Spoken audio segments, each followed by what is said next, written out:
il y aura bien un bisou entre deux personnages féminins dans Buzz l'éclair, la production Pixar attendue pour le 22 juin en France. Selon Variety, cette séquence qui avait été censurée à la demande de Disney, a été rétablie au montage. Dans ce film d'animation, Hawthorne interprété par Uzo Aduba entretient une relation amoureuse avec une autre femme.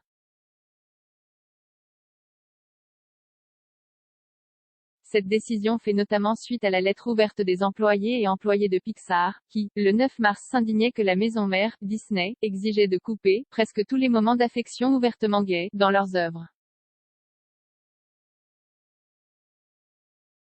Cette missive a été publiée alors que Disney était en pleine tourmente. Le 7 mars, dans une note interne, le PDG de Disney, Bob Chapek, disait avoir rencontré des salariés et salariés membres de la communauté LGBT+, mais confiait hésiter à ce que la société qu'il dirige s'oppose à une loi venant d'être votée en Floride, où se trouve le siège de la compagnie.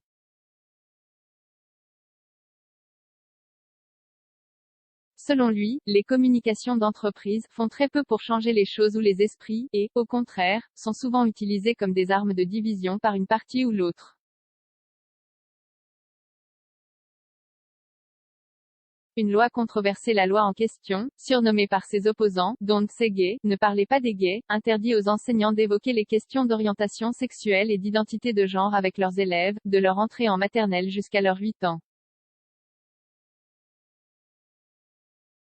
Un texte qui, craignent celles et ceux qui le dénoncent, pourrait, selon l'interprétation que l'on en fait, porter préjudice aux jeunes et aux parents de la communauté LGBT.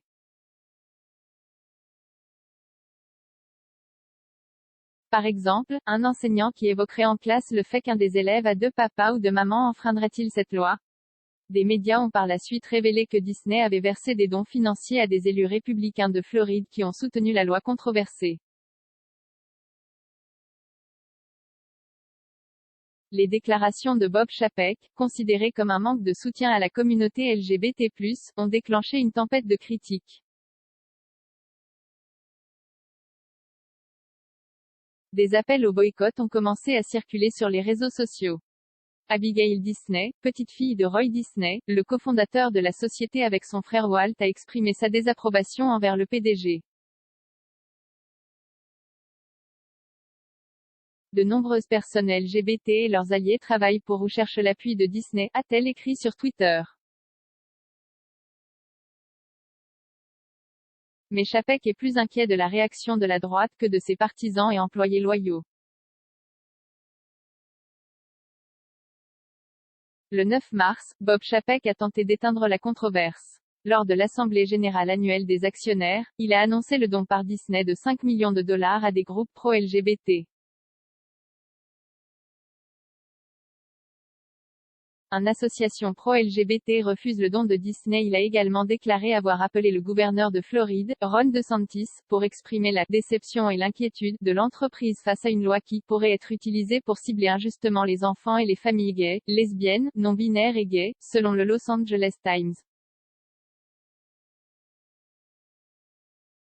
L'association Human Rights Campaign, HRC, plus grande organisation américaine de défense de la communauté LGTB, a cependant indiqué qu'elle refuserait le don de Disney tant que l'entreprise n'agirait pas pour empêcher d'autres projets de texte semblables à celui de la Floride, de devenir des lois dangereuses. La lettre ouverte des salariés et salariés de Pixar a suivi. 2 jours plus tard, le groupe Disney a annoncé suspendre tous ses dons aux organisations politiques en Floride.